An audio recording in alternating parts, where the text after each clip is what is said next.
For those of you who are not familiar with me, I'm Dr. Jade. I'm a board-certified family medicine and obesity medicine doctor in Las Vegas. I own Inspire Primary Care, a membership medical practice, and a big part of what I help patients do is not only have high quality concierge style primary care, but I also am wellness focused and I help us advocate. I want patients, even if they're not a good fit for my practice, I want them to be good advocates and be educated, all of us to be really making an educated decision on how to get the best healthcare experience and the best healthcare access. So I got 3 tips for you for open enrollment season.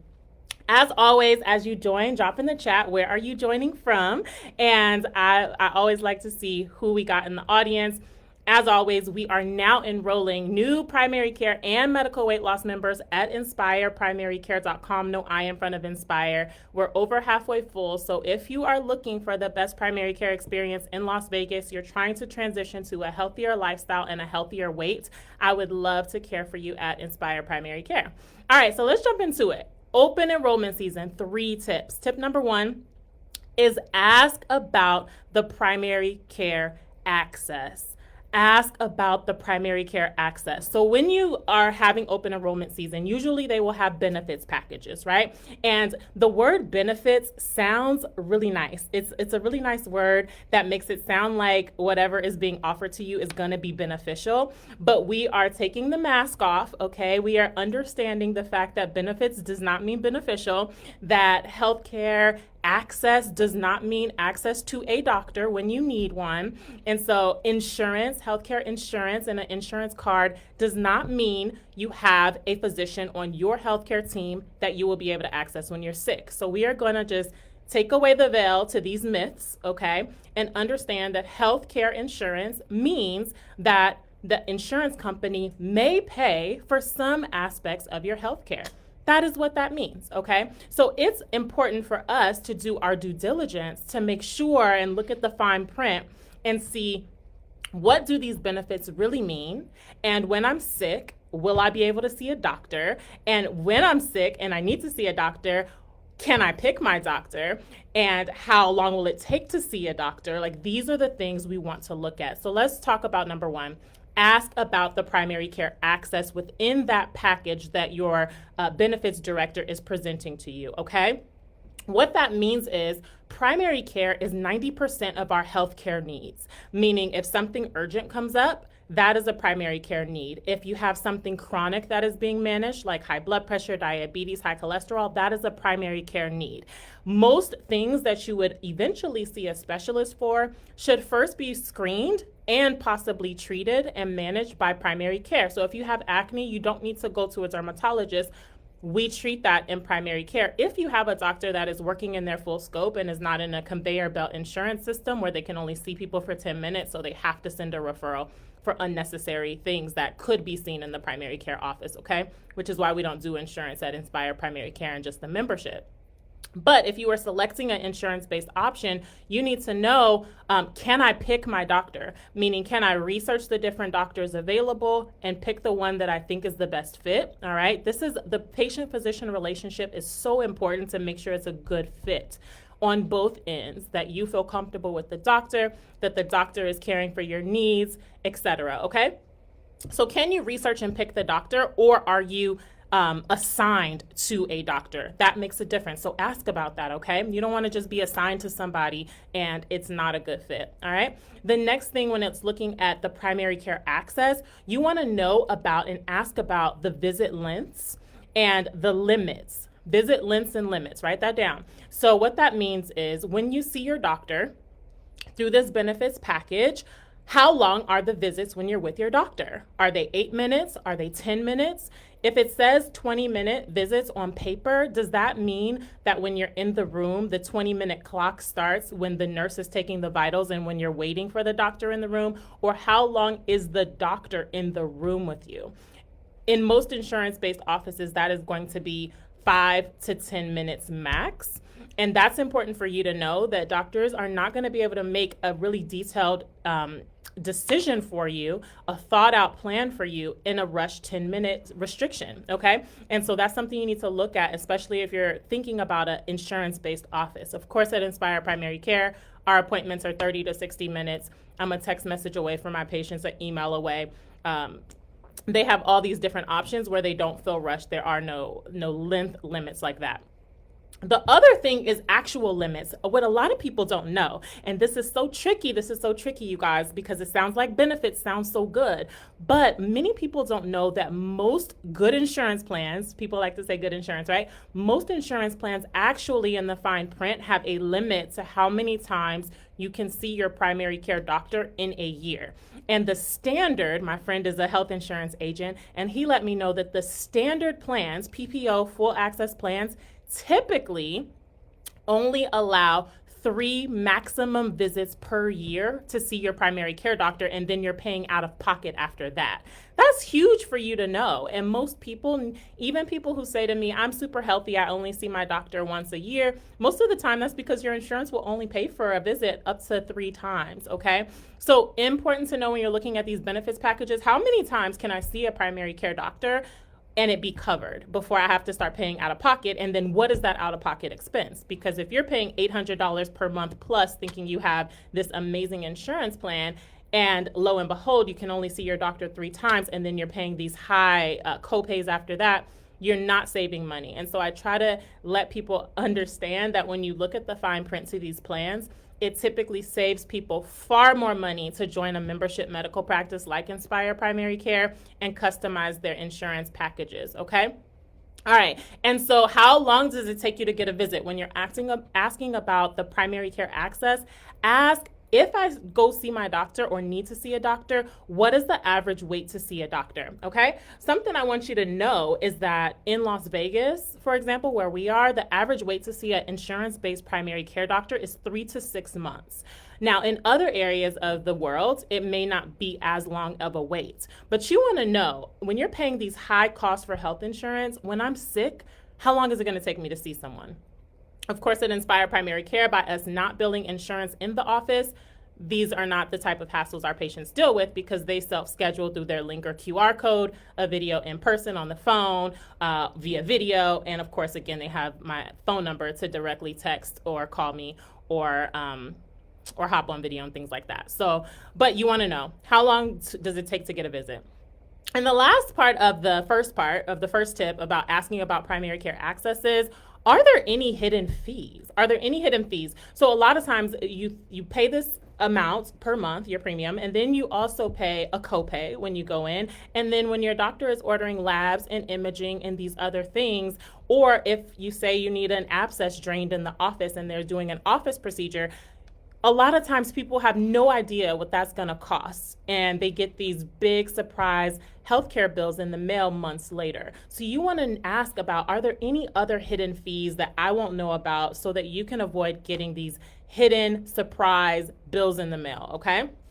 Again, at Inspire Primary Care, a big part of our healthcare model with a membership is price transparency. Price transparency. So people who join know what it costs. It's a flat monthly cost per month or per year. And anything we order in addition, like labs, imaging, which I have discounted cash rates on, which typically beat insurance company pricing, or they can choose to use their insurance for those things. But if they use those cash prices, for example, if we need to order a lipid panel, cholesterol panel, that's $8 at our practice. So they know what that costs before we bill it, okay?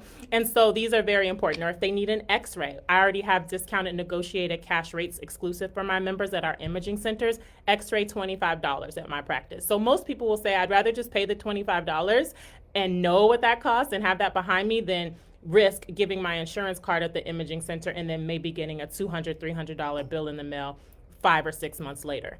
We got to be thinking about these things. I see Geisha21 says, I'm here in Vegas. Welcome, welcome. And so how has your primary care experience been? Open enrollment season's coming. I want to know, drop in the chat, how has your primary care experience been so far? We want to ask about the primary care access, okay? Number 2 thing when it comes to open enrollment season, y'all. All right, so we said ask about primary care was number 1. The second thing is ask about ancillary services. Ask about the ancillary services. So what does that mean? That's what I just touched on a bit. So imaging and lab costs, you want to ask them, okay, I see this package that says I have healthcare insurance, but what does it cost if I need an x-ray? What does it cost if I need an MRI? Okay, I had a patient who needed an MRI. They were trying to get it through their insurance. I kept telling them it's $300 cash exclusive for our members at the imaging center. And they said, no, it might be cheaper through my insurance. So they waited 3 months to get the approval for their insurance for this MRI, and they got a $600 bill in the mail months later, okay? And they could have just paid $300 cash and not waited the 3 months to get a bill that was $300 higher. So these are the things that I want people to know about. Ask about, okay, in this package, what is the cost when I need imaging? What is the cost when I need labs? If they cannot tell you the cost of labs, that is not good, because then you can't compare the cash price. And let me tell you, the insurance prices are marked up 2, 3, 4, 5 times the price. So you're paying your monthly cost for insurance, you're paying co-pays, and then you're getting these additional surprise bills that are marked up 3, 4, 5, 6 times. This is what insurance companies don't want y'all to know, okay? Secrets out. I work for myself, so I can tell you these secrets, okay? All right, so what are the ancillary services? Also office procedures, okay? Something just broke my heart recently. I had a patient that joined the practice or was inquiring about joining the practice. They went to the emergency room for a simple procedure, okay? And the procedure was so simple, you guys. All they did was numb it, and I'm sharing this with permission. And so all they did was numb the finger. They had a little cut on their hand. All they did was numb it, and then they called it cauterization, but they just used a small little Q-tip that has a little bit of silver nitrate at the end just to stop the bleeding, okay? That was the only 2 things they did. And so they said, well, what would that have cost if I got that procedure done in your office if I was a member? I said, oh, if you were a member, that would have been free, because in-office procedures are free for our members, okay?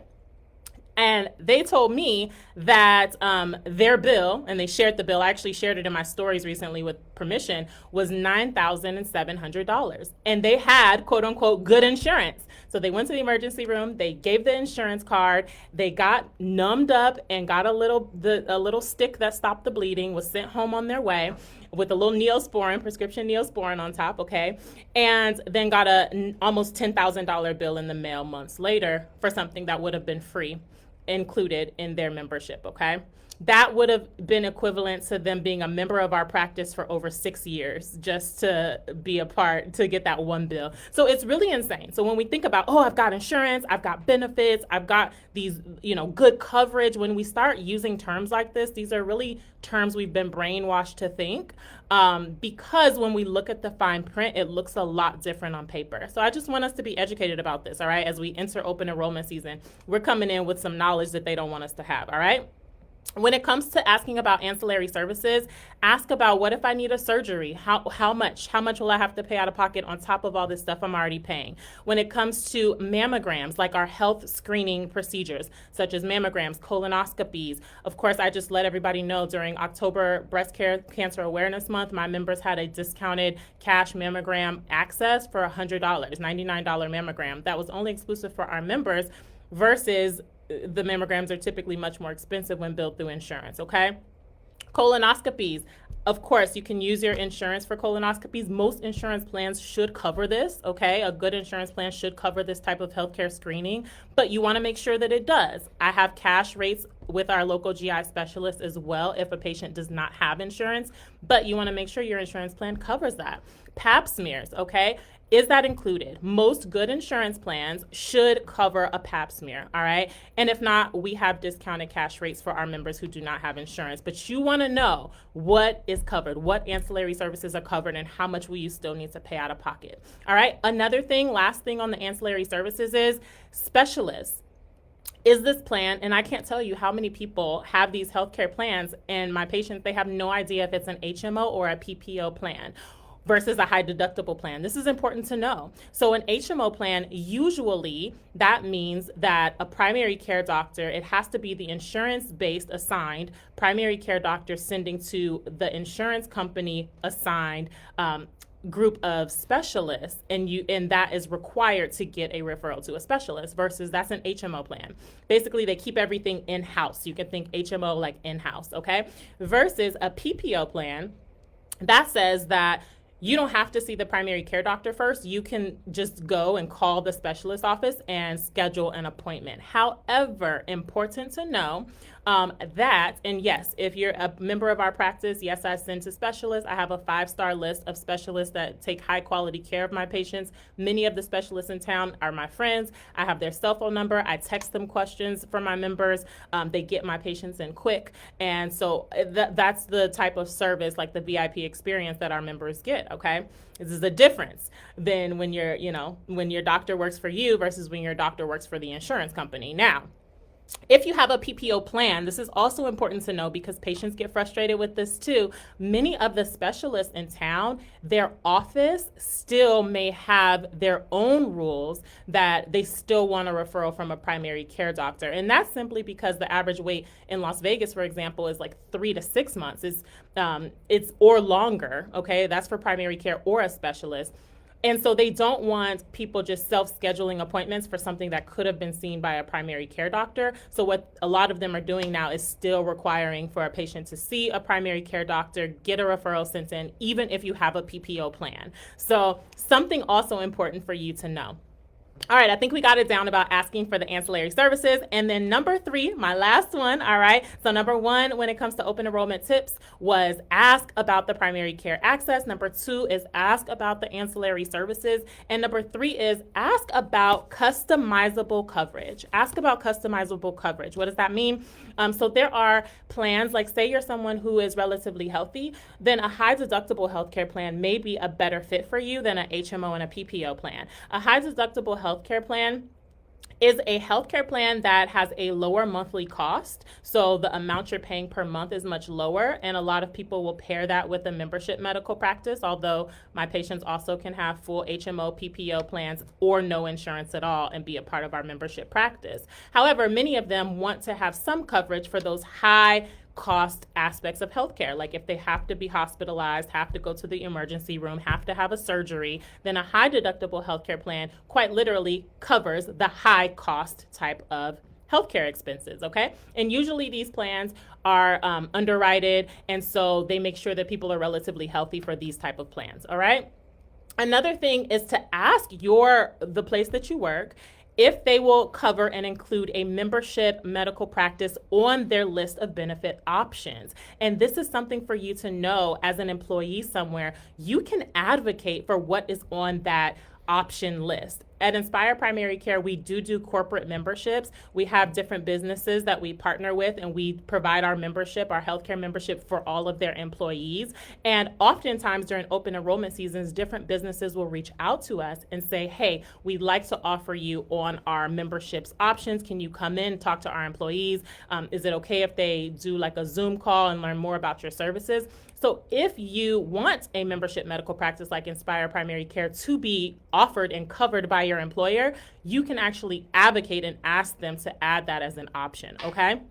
Another thing is many careers offer flexible savings account, FSA or HSA accounts, and many of my members use those accounts for their membership coverage. So asking about that and knowing that, like our annual membership, many people have a certain amount of funds per year that have to be used up for those FSA and HSA accounts. And many people will choose to just pay for the annual membership, use that chunk of money so they don't lose it. And then from there, all of their primary care is covered for the year. However, FSA and HSA companies can choose to cover it or they can choose to not cover it. So it would be important to know with your FSA and HSA account, will they basically honor covering that as one of the expenses, okay? But this is something you can ask so you can have access to high quality healthcare. This VIP experience, this concierge style care where your doctor is a text message away, an email away, 30 to 60 minute appointments where your doctor works for you and actually cares for you and is trying to help you transition to a healthier lifestyle, a healthier weight, and prevent or reverse chronic disease. That does not have to be for celebrities only anymore, okay? That does not have to be for the wealthy and the 1% earners of the world anymore. This is now something that can be accessible to most of us, especially if we know ways to work the system and make it work for the quote unquote everyday person with using things like those FSA and HSA and advocating for your employer to put it on the benefits list, okay? All right, I think we got it, you guys. I think we got it. I think we all should be much more up to date and ready for the open enrollment season. Ask about the primary care access, ask about ancillary services, ask about customizable coverage. And of course, if you're in the Las Vegas area, we're now enrolling new primary care and medical weight loss members. I would love to be your doctor. We're a little over halfway full, so now is the time to join. Do not let this open enrollment season come and we just take whatever's given and say, oh, benefits. They use the word benefits. Yep, I'll sign up for that one. No. Let's actually look at the details and get through this with a fine-tooth comb, because this is one of the most important decisions we will make of the year. All right, let me know what questions you have. Drop them in the chat. I'll come on and make other content around it and answer your questions. Thanks for being here today. I'll see y'all later. Have a great weekend. Bye.